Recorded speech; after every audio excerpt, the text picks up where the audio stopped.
فيلمنا بيبدأ بتعريف المشاهد عن حادثة اسمها ساميجيما، الحادثة الغامضة اللي بدأت تنتشر على منتدى ياباني مشهور. والأسطورة اليابانية بتقول إن الحادثة حصلت بالفعل، بس محدش يجرؤ يشرح إيه هي أو يبحث عن تفاصيلها. بعدين بنشوف بنت اسمها نانا كانت في الشغل ودلوقتي راجعة لمنزلها، وهي راجعة المنزل بتتكلم مع أصدقائها عشان يجهزوا نفسهم للاحتفال مع بعض من خلال مكالمة فيديو، لأنهم مش بيتقابلوا كتير بسبب انتشار مرض كورونا. وبعد ما نانا بتخلص كلام مع أصدقائها بتتصل بأخوها مساكي تشان وبتقوله إنها هتروح تشوف جدهم في وقت تاني. بعدين بتوصل للمنزل، وبعد ما بتنزل من الأسانسير بتشوف في مرايته بنت غامضة كانت واقفة وراه، والبنت دي باينة في المراية. بس نانا بتترعب وبتجري على شقتها بسرعة، ولما بتدخل بتهدي نفسها وبتحضر مشروب ملناش دعوة بيه. وبعدين بتبدأ الفيديو كول مع أصدقائها اللي بيكونوا يوكي وريو وفومي وسوزي،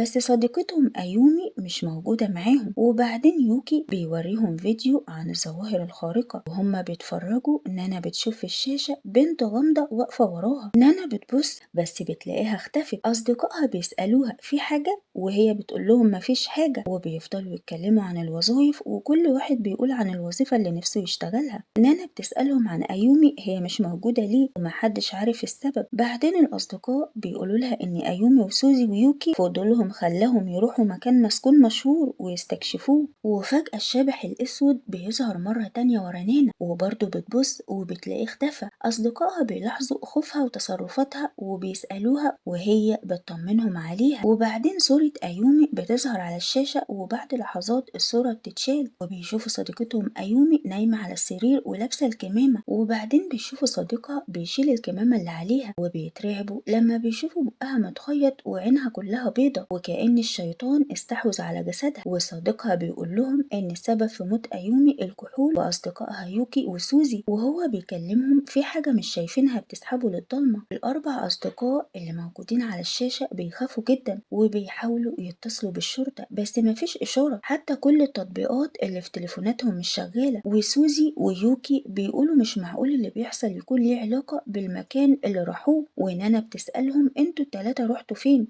والتلاتة هم سوزي ويوكي وأيومي. بعدين سوزي بتحكي لها وبتعرفهم انهم راحوا المنزل ملعون عشان يختبروا شجاعتهم ويتحدوا بعض. وساعتها ايومي قالت لهم انها شافت شبح، بس يوكي وسوزي ما شافوش اي حاجة عشان كده ما اهتموش. ونانا بتقول لهم عشان كده صديق ايومي بيقول انكم السبب في اللي حصل. وسوزي بتقول لها ان المنزل اللي راحوه مشهور جدا انه ملعون عشان في حادثة حصلت فيه والناس بتقول عليها حادثة ساميجاما. وبمجرد ما سوزي نطقت اسم ساميجاما النور اتطفى عندهم كلهم والشاشات بدأت تنغمش. ونانا كانت خايفة جدا بسبب البنت الشبحية اللي بتظهر لها، فبتشغل كشاف تليفونها وبتمشي ببطء لغاية لوحة مفاتيح الكهرباء. بترفع المفتاح بس برضه النور قاطع، وفجأة بتسمع صوت حد بيخبط وبتروح تبص من العين السحرية وبتشوف عين شيطانية بتبص عليها.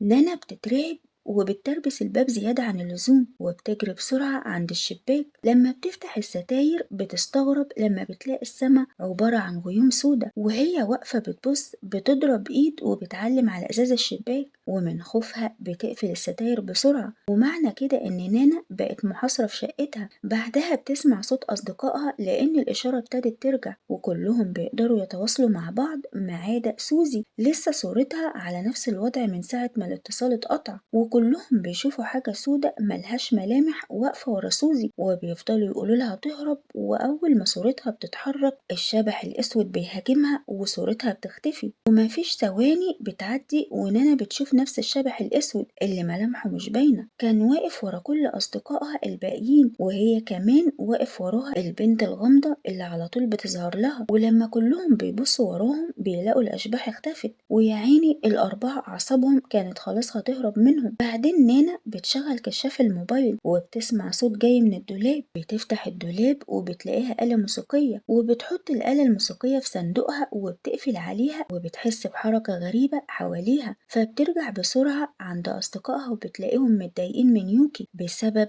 اللي حصل لسوزي وأيومي، وبيقولوا له إن هو السبب عشان وداهم منزل لعنة ساميجاما. ونانا بتسأله عن حادثة ساميجاما إن كانت سبب اللي بيحصل لهم، ويوكي بيقول لهم المعلومات اللي عارفها عن الحادثة ساميجاما، وبيقول لهم من 20 سنة ساميجاما كانت مجرد أسطورة على موقع مشهور، وده بس اللي يعرفه عن ساميجاما ومحدش يعرف التفاصيل، لأن كل اللي بيحاول يعرف التفاصيل بيتقتل، عشان كده محدش يعرف أي حاجة عن الحادثة دي. أصدقائه بيقولوله طالما معرفتش الحقيقة ليه اللعنة صابتهم، ويوكي بيقول لهم إن الشخص اللي تسبب في حادثة ساميجاما قبل ما يموت كتب عن اللعنة وعن مكان المنزل على موقع إلكتروني معين، وهو قرا شوية عنها وراح مع سوزي وأيومي المنزل حسب العنوان اللي في الموقع. ودلوقتي يوكي بيعتذر لأصدقائه وبيقول لهم إنه هيدور على الحل ويرجع لهم، وبعدين الاتصال بيه بيتقطع، وبعدين بيلاحظوا إن الإشارات بترجع وتليفوناتهم بتشتغل، ونانا بتلاحظ إن لعنة ساميجاما الإنترنت كله بيتكلم عنها. وبعدين النور في غرفة سوزي بيرجع، وبتدخل ست وبتشيل الكاميرا اللي على الأرض، وبتقول للأصدقاء هي دخلت الغرفة لما سمعت سوزي بتصرخ،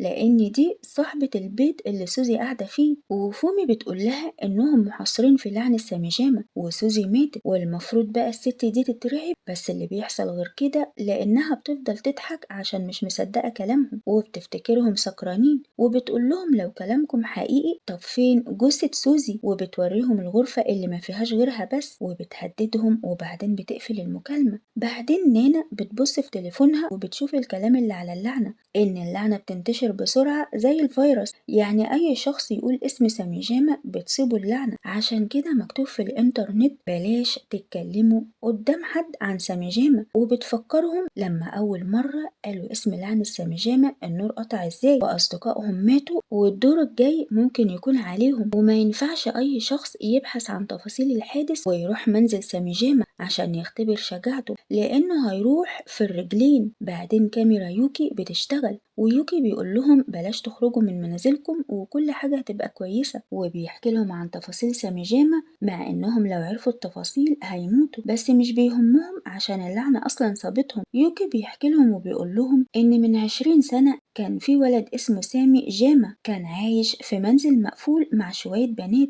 وتجاوز حدوده مع البنات دي وصورهم فيديو ونشر مقاطع الفيديو الخاصة بيهم على الانترنت. وفي مرة مجموعة من الولاد مسكوه وضربوه عقابا ليه وفضلوا يضربوه لحد ما موتوه، والفيديو انتشر على الانترنت انتشار كبير، واليابانيين كلهم كانوا فرحانين عشان خلصوا على شخص مريض باغتصاب الفتيات. بس الموضوع خد مسار تاني، والولاد اللي خلصوا على سامي جيم فكرة القتل عجبتهم وبقت هواية عندهم، وبقوا يجيبوا الناس المذنبين والمجرمين ويخلصوا عليهم بطريقة مرعبة. وفي مرة خلصوا على 7 مجرمين، وبعد كده الولاد دول بدأوا يموتوا واحد ورا التاني بطريقة غامضة، وأي حد بيحاول يعرف التفاصيل والحقيقة بيموت بطريقة غريبة. عشان كده بعد ما يوكي حكى لهم التفاصيل بيسمع صوت جاي من الدولاب، بيروح يشوف في ايه وبيطلع له شبح وبياخده معاه للمجهول، وكاميرا يوكي بتتقفل، وكده يوكي أمره انتهى، ودلوقتي هما مش عارفين هيعملوا ايه وهيتخلصوا من اللعنة دي ازاي. وفجأة نانا بتلاقي تفاصيل عن سامي جاما وبتشوف صور الجرائم اللي حصلت في المنزل الملعون والناس اللي ماتت فيه، وكمان صورهم، واخر صورة بتشوف فيها باب مقفول بسلاسل حديد، وافتكرت لما سوزي قالت انهم لما راحوا المنزل ايومي شافت شبح جوه غرفة مقفولة، ونانا بتعرف ان ايومي فتحت الغرفة دي واللي تبقى غرفة ساميجاما، وبتعتقد انهم لو راحوا المنزل وقدروا يقفلوا الغرفة دي اللعنة هتنتهي. نانا بتفكر هم هيقدروا يعملوا كده ازاي وهم اصلا محاصرين وما يقدروش يطلعوا من منازلهم. وفي الوقت اللي نانا عمالة تفكر فيه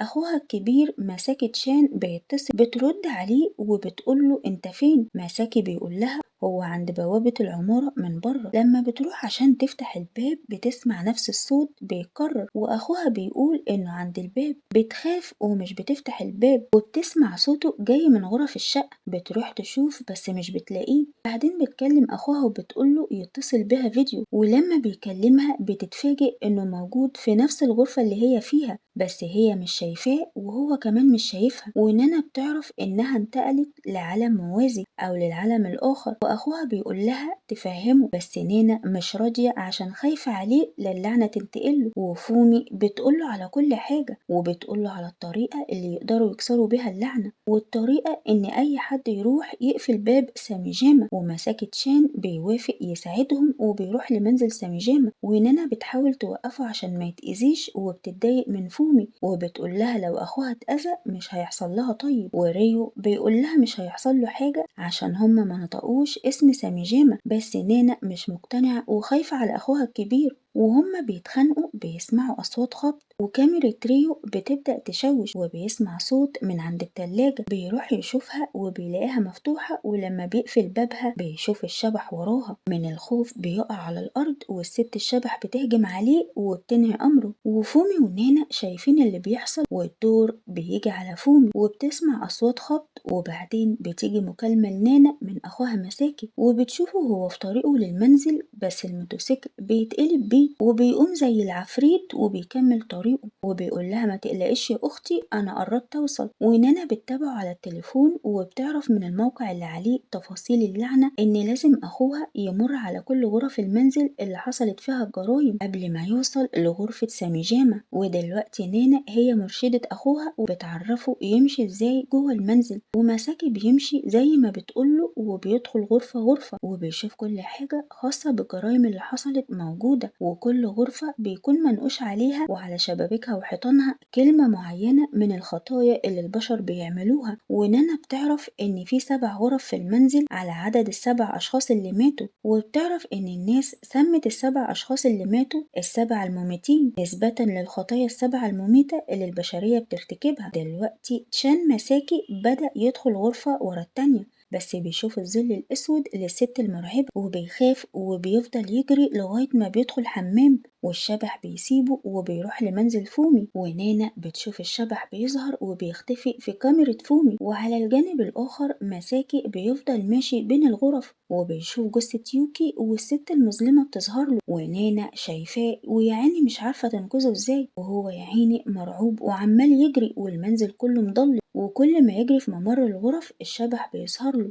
أما فومي خلاص استسلمت وعمالة تعزف على الناي والشبح واقف قدامها وبيجبرها على العزف. بعدين مساكي أخيرا بيوصل للغرفة المطلوبة ونانا بتقوله هي دي وأرجوك اقفلها بسرعة. والحاجة الغريبة إن بمجرد ما مساكي بيقفل الباب بيكون محاصر في مكان مظلم وبيفضل يخبط على الباب ويصرخ، وفي نفس اللحظة نانا سمع صوت أخوها والخط جاي من باب شقتها، وأول ما بتفتح باب شقتها أخوها بيقع وبيكون مات، ونانا ما بتلحقش تصوت على أخوها لما بتشوف الشبح الأسود بيهجم عليها، والمكان بره المنزل عبارة عن غيوم سودا، وكده فعلا زي ما نانا قالت إنهم محاصرين في العالم الآخر وكلهم اللعنة قضت عليهم. وفي الآخر برضو صاحبة البيت اللي سوزي كانت مقيمة فيه شبح بيقضي عليها لأنها برضو عرفت قصة سامي جيما. وبكده بيخلص الفيلم. لو الملخص عجبكم ما تنسوش تعملوا لايك واشتراك وشير وكومنت حلو زيكم.